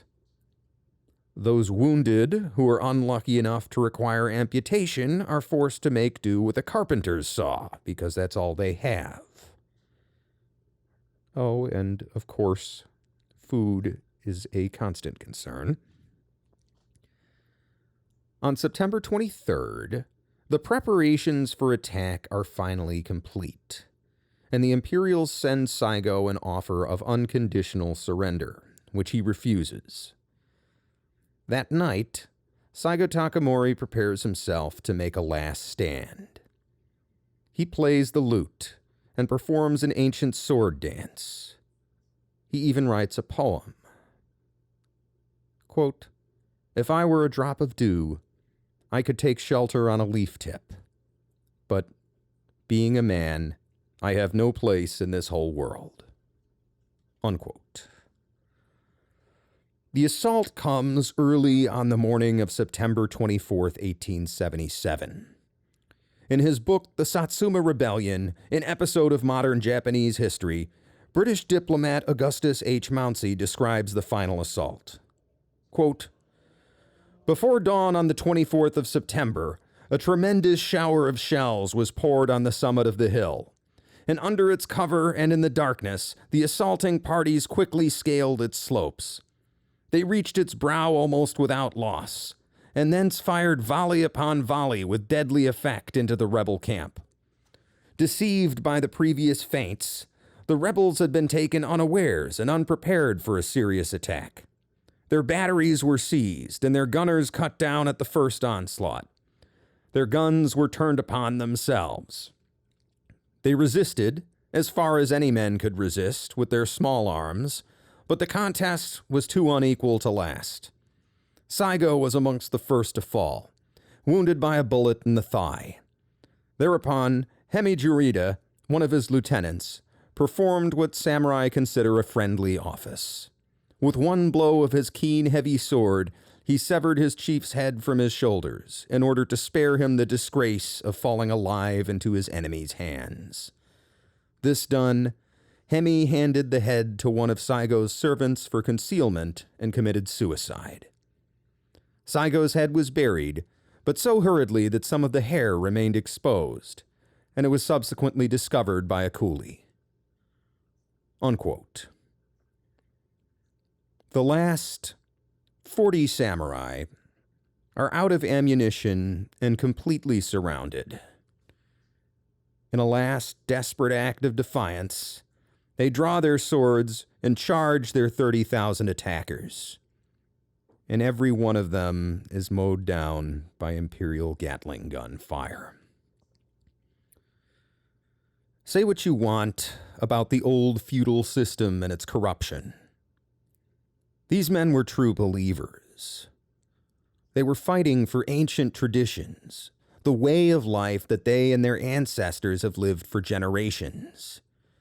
In many ways, they're fighting for a culture that already no longer exists. But you don't go willingly to your death unless you deeply believe in what you're fighting for. And if you're wired the way I am, when you see that kind of sacrifice, it resonates.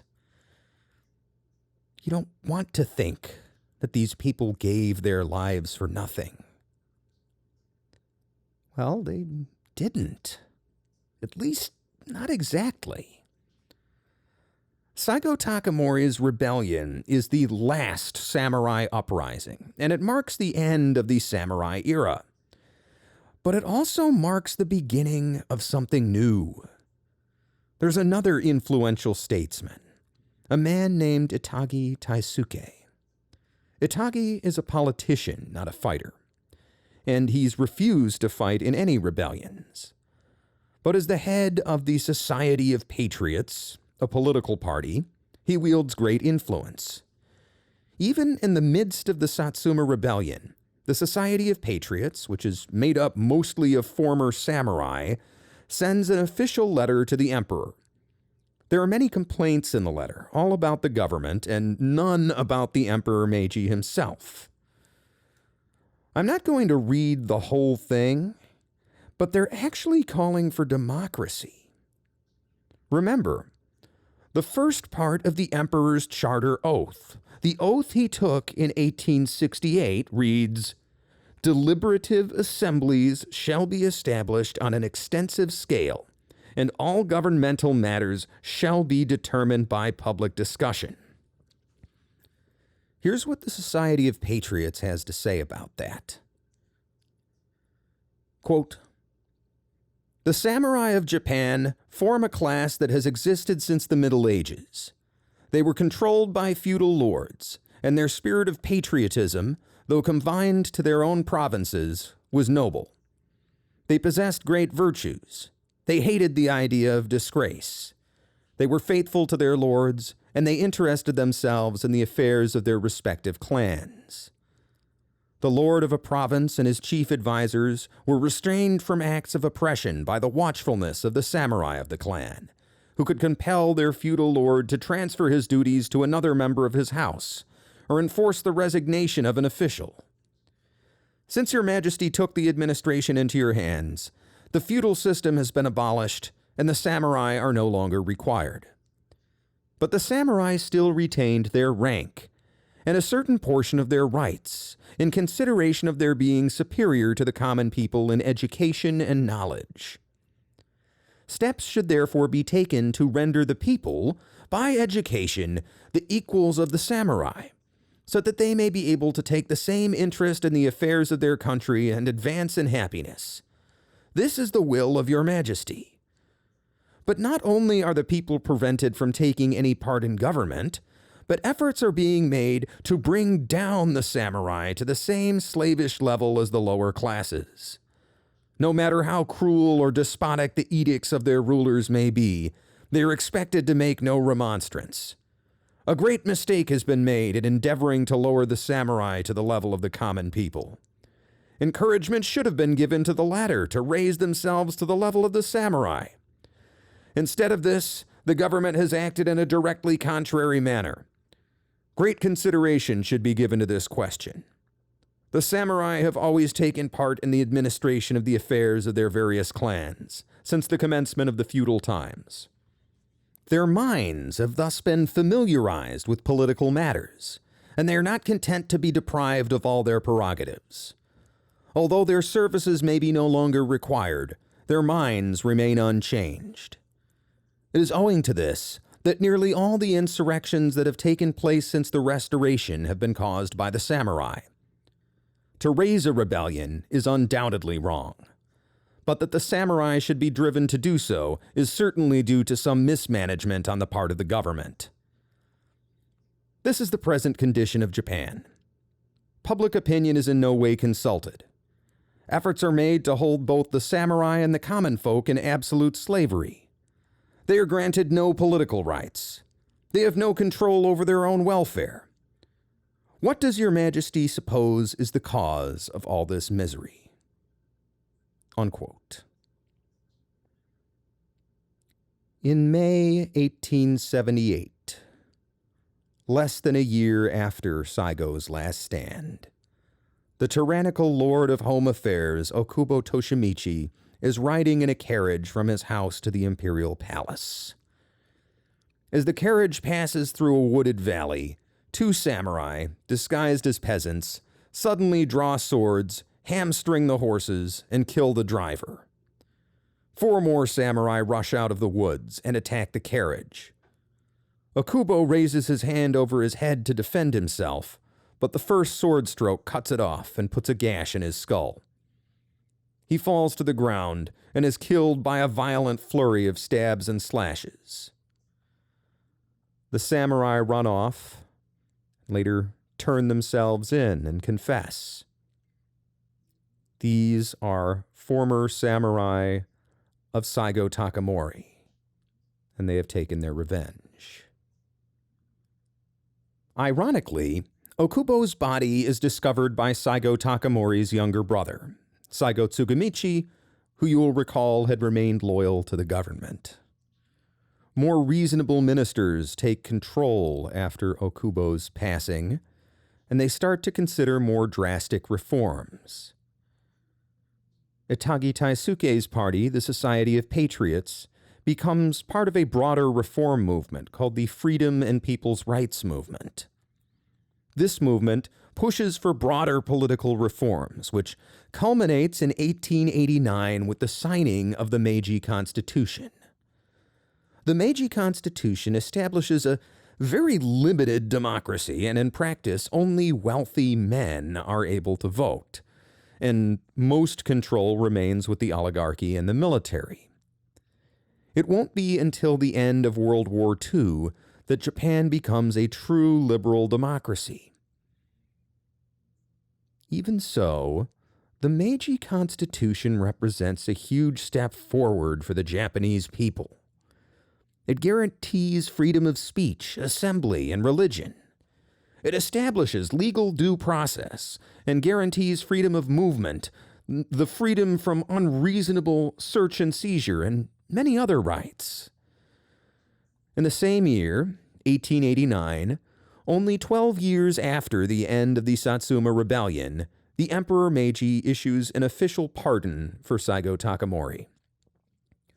Was he a rebel? Yes, but it seems he was an unwilling one.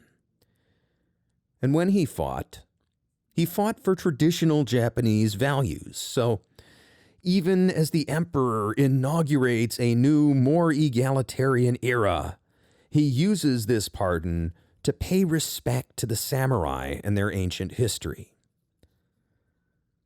Now a modern country, Japan rapidly catches up with Western industry and technology. Emperor Meiji reigns from 1868 to 1912.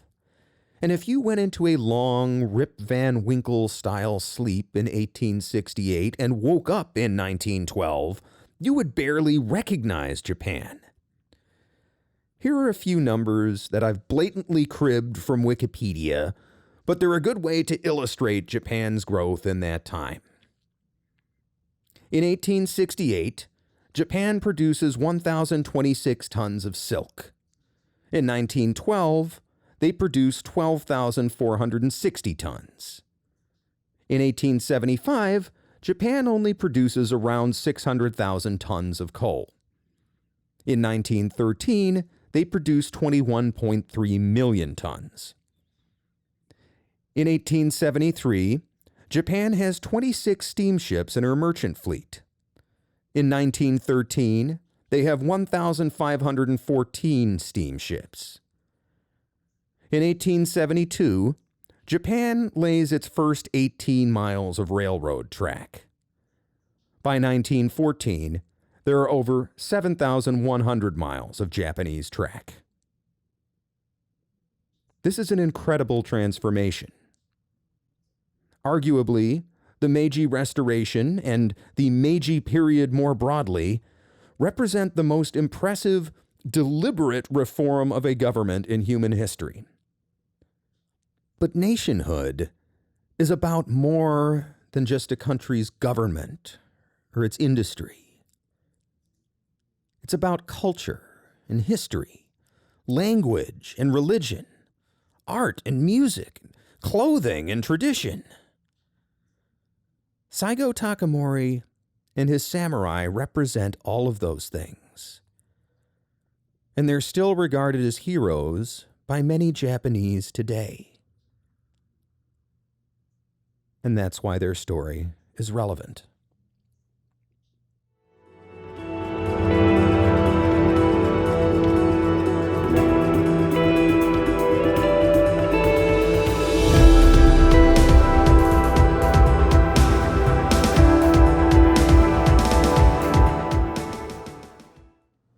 Guess who? It's me again, Dan, and I'm here just to tell you about a few things we're doing to expand the channel here at Relevant History. The first thing that we're doing is a series called Dan's War College. This is a series of exclusive videos from yours truly, detailing various military battles and tactics in history and breaking down how they worked in a little more detail than we do here on the main show. If you're interested in that, it is a Patreon exclusive. The link for the Relevant History Patreon is in the description, and the monthly fee for the subscription is $5. By the way, with that, you also get access to a private Discord chat room with yours truly. And yes, I take requests for those Patreon videos. Of course, not everybody is able to or wants to contribute financially, and that's just fine. I'm glad you're listening. But if you enjoy the show, why not share it with a friend? Help grow the audience and share something you love with somebody who might enjoy it. Also, it never hurts to leave a review. People are more likely to listen if they see a show with a bunch of reviews, particularly good ones, but if you hated the show, go ahead and leave a review saying that, too. Tell me why you didn't like it. Alternatively, you could just reach out to me on Twitter at Dan Toller Podcast or on Facebook at facebook.com/Dan Toller Podcast. That's Dan, Toller Podcast.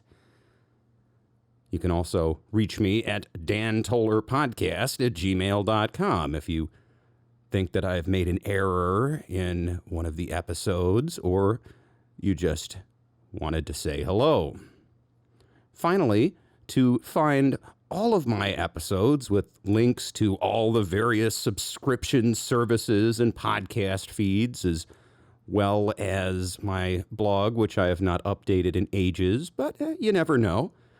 You can find all of that at dantollerpodcast.com. That's Dan, Toller, podcast.com. Thanks for listening.